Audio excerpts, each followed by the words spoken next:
morning and welcome to the Government Quarry in Hamilton Parish. I'm pleased to be joined by a platoon, I think, of folks. So we'll start with Kirk Outerbridge, the Permanent Secretary in the Ministry of Public Works, Mr. Mark Fields, the Acting Depot Manager, Mr. Tahir Shawky, Transport Foreman, Mr. Rico Weldon, Management Trainee, Mr. Tarek Christopher, Acting Chief Engineer, Mr. Colvin Manning, Electrical Supervisor, Mr. Glenn Smith, the Managing Director of Water Solutions, and Mr. Harry Andrews, the Sales Manager at Water Solutions. Should I get everybody? I think so.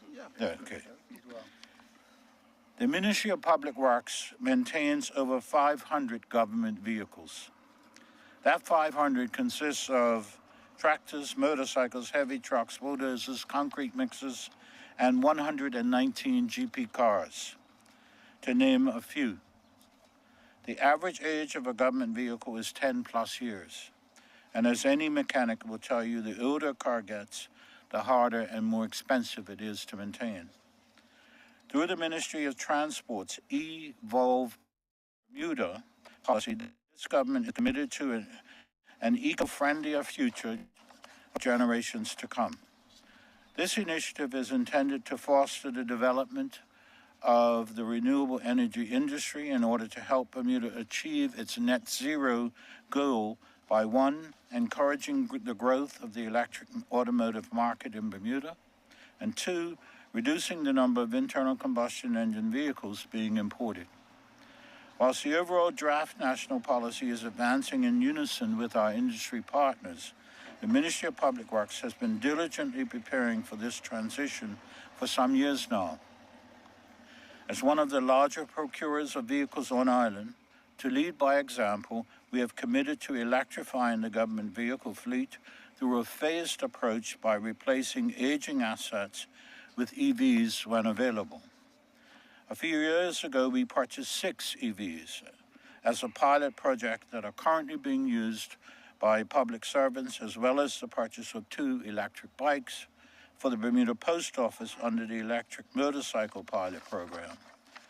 Earlier this year, the public will recall the purchasing of 5 EVs to replace a portion of the district nurses fleet at the Department of Health. During the budget debate in March of this year, I set out a plan to replace the ministerial fleet of 13 cars and provided funding in that budget to do so. The ministry issued a request for proposal in September 2023 to procure those vehicles, the new sedan-style, fully electric passenger vehicles to replace the depreciated assets. 3 submissions were received. However, 2 did not meet the mandatory criteria, and the companies were given the opportunity to rectify the respective submissions. Neither company elected to correct the errors within the required time frame. The single valid submission by Auto Solutions Limited was then reviewed in accordance with the RFP rules and the Code of Conduct for the Office of Project Management and Procurement by an evaluation team that determined that the tender submitted by Auto Solutions was for best value.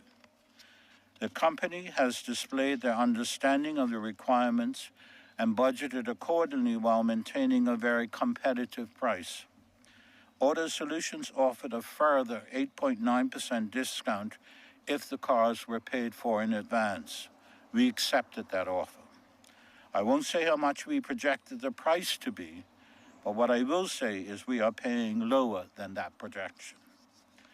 With this said, I'm pleased to announce the further expansion of the government's EV fleet in partnership with Auto Solutions Limited by the purchase of 13 Hyundai Kona EVs to replace the government ministerial fleet at a cost of $579,996.95, or $44,615.15 per car. As I've said before, the current cars frequently break down with increasing regularity.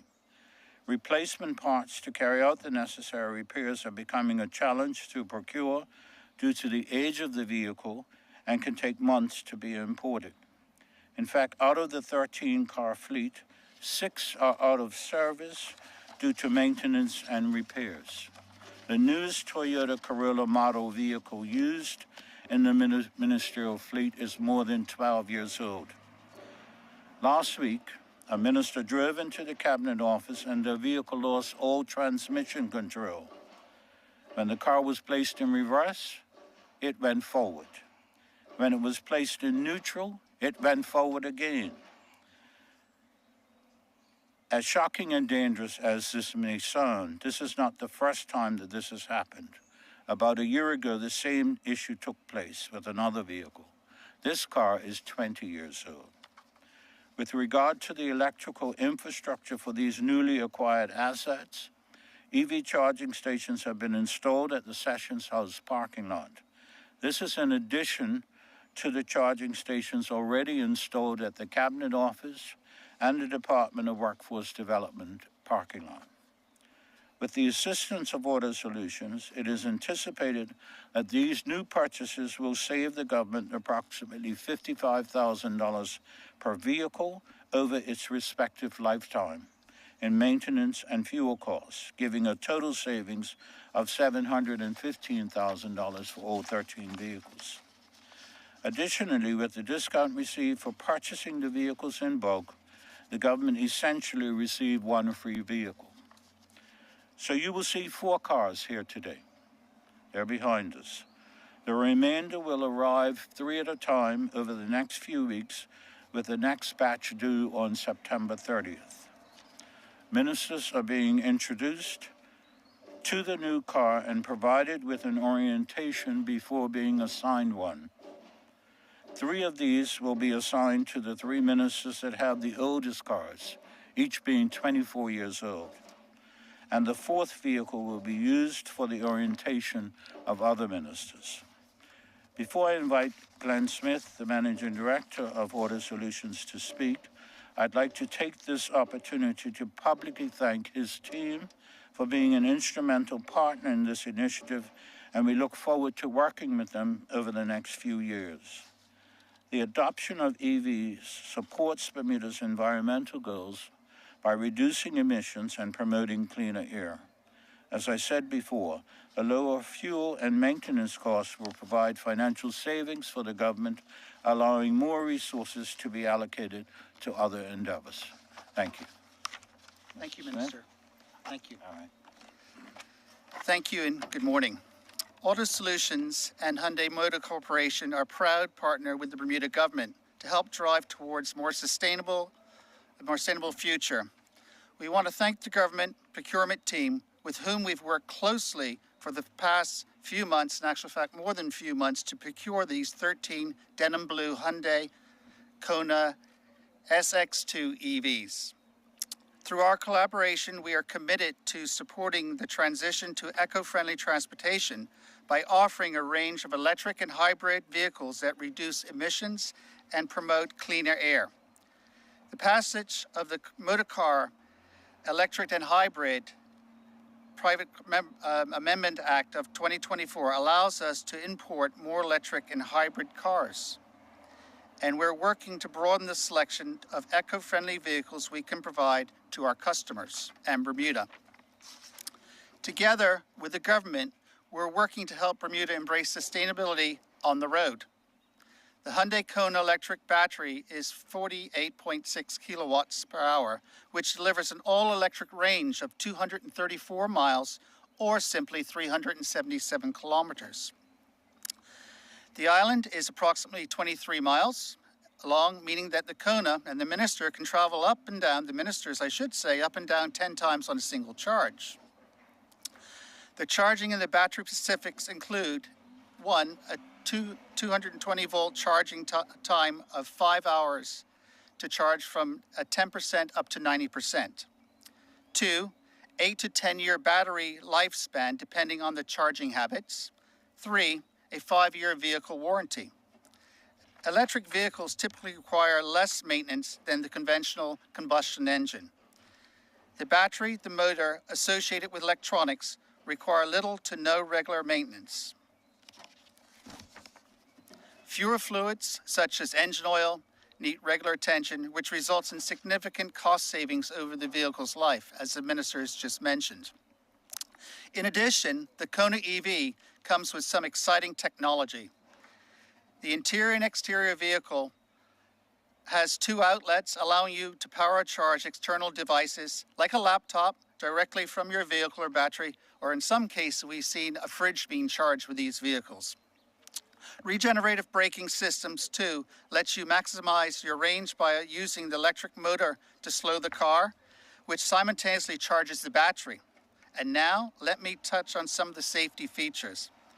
Hyundai's Smart Sense package includes a reverse parking collision, which means detects obstacles via the rear view camera and ultrasonic sensors, applying the brakes if necessary. Blind spot collision avoidance assist warns of traffic in your blind spot and automatically applies brakes if needed. Forward collision avoidance monitors traffic, automatically slows or stops the vehicle to avoid collisions. High beam assistance, which we all have heard about that from the members on the road, adjusts headlights automatically in response to oncoming traffic. And we know how important it is, as I said, for the island. Head-up display lets you keep your eyes on the road while viewing essential information. Driver status monitor uses an in-cabin camera to analyze the driver's face and provide alerts during drowsiness or carelessness. We highly recommend our clients investing in the proper charging infrastructure at home for all EV owners.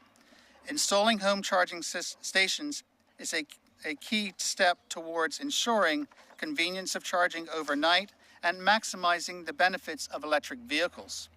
Lastly, we're excited to announce that the Ministry of Transportation has approved Auto Solutions to import our 2025 Kona EV and the hybrid versions, which should shortly be arriving on island in November. Once again, I thank the Minister and the Ministry for allowing us to be part of their team in this project. Thank you.